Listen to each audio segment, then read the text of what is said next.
What's up, YouTube? Shawn DaGamer here, and I want to give you guys a quick little Dragon Ball Super episode 94 recap and review.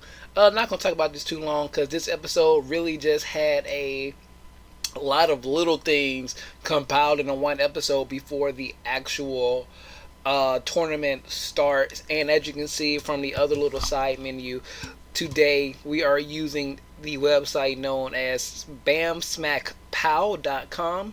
They had a nice little write up of the Dragon Ball Super episode. So I'm going to use this basically as guidelines to make sure I don't miss anything from the episode. Because, like I said, this may have not been the most action-packed episode until around the end, but a lot of little small things were finally like starting to come together when it comes to the actual tournament starting. So one of the first things that I believe we saw in this episode was most of the team is still over at Bowman's house, getting all their preparations and stuff done. And Trunks and Goten are getting ready to go to the island. 18, Krillin, and Marin, their kid, are going to take them there to pick up 17 as well. And while they're doing that, they're also having a little meeting. And Trunks looks at the team board, and they see a hand drawn picture of Freiza. And I think it's like the second or third time Freiza has been drawn in Dragon Ball Super. I think who else drew him? I think Jocko drew him once. I think somebody else drew him. So this is probably like the second or third drawing of Frieza, and they all look hilarious. No, I think one was a Frost. Yeah, one was Frost, and now this one is a Frieza. So just some interesting stuff to talk about in that little situation, because Trunks was like, "Hey, isn't that evil guy?" And then you got Vegeta just like really, really trying to fight it. And like, no, he's not evil. Well, he used to be. He's changed now. He's going to help us do what we have to do. And I think what they're calling this is for the kids, for Goten and Trunks, so they don't want to go enter the tournament. I think they're saying this is like some kind of adult party for the birth of Bra.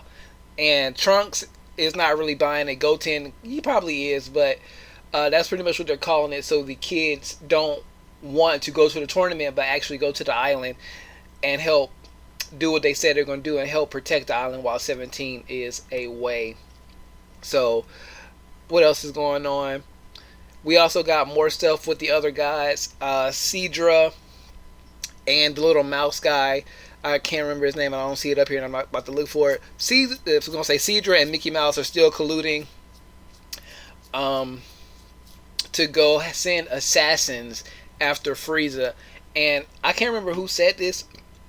It might have been Geekdom, but he threw out the idea that maybe Cedra he's not Universe 4. I think he's Universe 9. But the little mouse thing, he's trying to set up where he's working with Universe 9, and then he's going to have the Universe 9 assassins go after Goku and Frieza.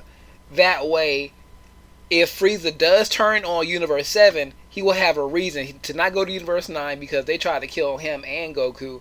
And once the little mouse god tells him, hey, Goku and his friends are being the most targeted, you probably want to come over here and help us out.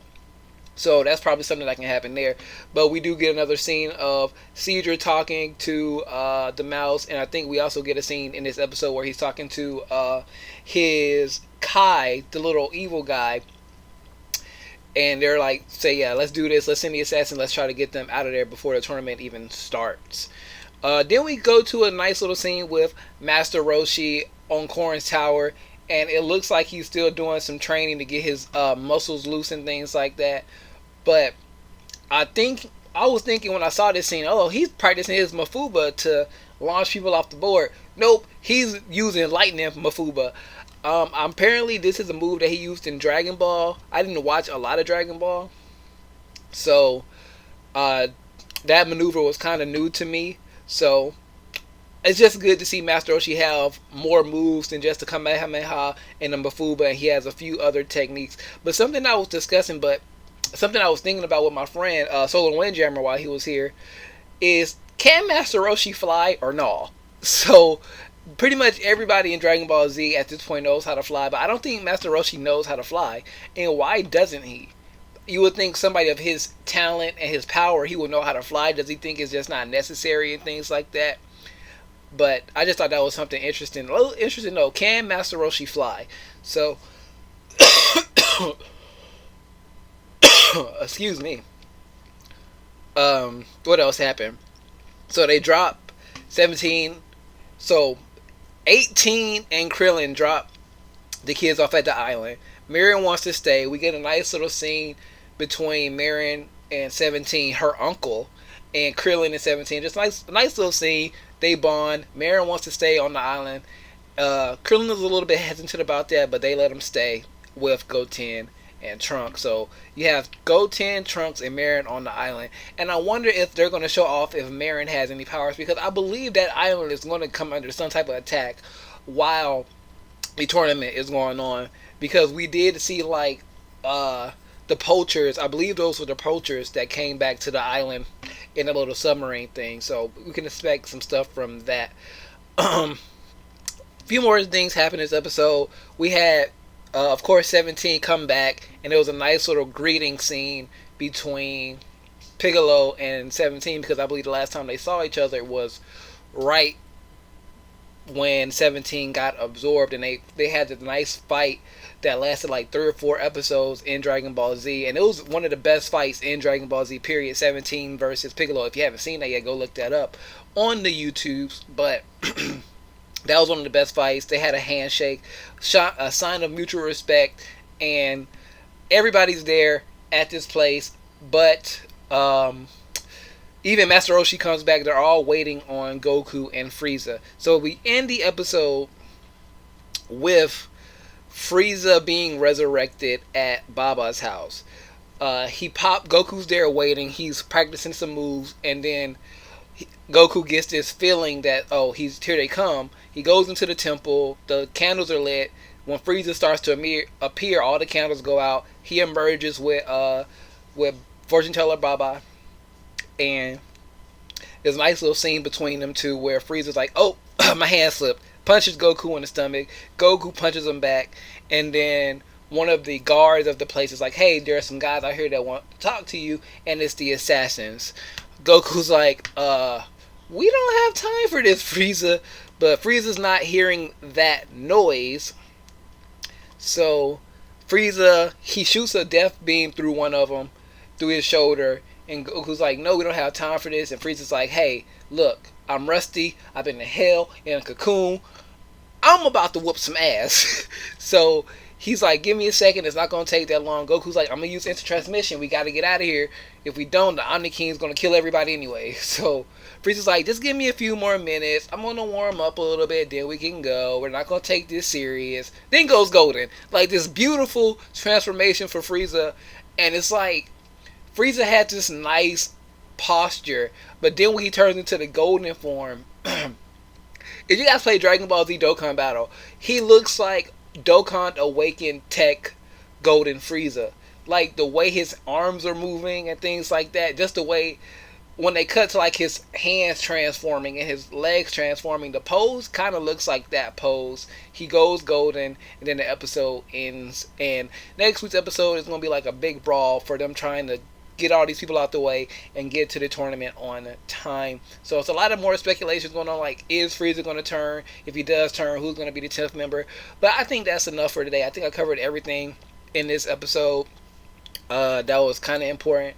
So next week, like I said, we're going to see the big brawl between Goku and Frieza and the assassins, and maybe to see if Frieza does turn and what are they going to do from now. It's only a few hours left. We got a nice scene where the arena is actually being pretty much done, and all the big pieces are coming together. It's like building like a model kit, like a Gundam model kit or something like that. You got to get all the small pieces together, make these separate pieces, and then put it all together. So that's what's pretty much happening.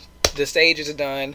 Everybody's pretty much ready. Goku and Frieza need to get back, and we're going to go into the tournament. I don't think we got anything from any of the other universes but the stuff between Universe 9 and Universe 4 when they're colluding and things like that. But a lot to be seen. I'm pretty sure this tournament is going to start within the next 3 episodes sometime in July. I forgot we were in June, so sometime in July, probably the first weekend of July 4th weekend, we are going to see the tournament actually start. So that's it. If you've enjoyed this episode or you enjoyed this review, leave your comments down below. And if you have your own thoughts on what might happen in this series going forward, leave those comments and thoughts down below as well. It's hot. I gotta turn this off. All my links are in the description down below. Facebook, Instagram, Twitter, and Twitch. Comment, all that stuff like I just said. Subscribe if you're new here. And if you are new here, also be sure to hit that notification button. And don't be a hog. Hit the share button so your friends can get in on the discussion as well. If you want to donate to the channel, I also have a PayPal link down there as well. So with all that being said, like I said, all my links are down there. I don't know if I said it, but Facebook, Instagram, Twitter, and Twitch, everything else is linked down there. Hope you guys enjoyed this review. More stuff coming. About to go finish Orange is the New Black. I got some wrestling discussions to talk about too. Asuka just broke CM Punk's record, and I want to talk about how they need to start looking at how they've been building Asuka as the main women's champion in NXT and start taking that model and applying it towards their other championships. So probably expect that video tomorrow before Raw, and then we'll have an Orange is the New Black Season 5 review on Tuesday. So all that being said, Shawn DaGamer, and I'm out of here.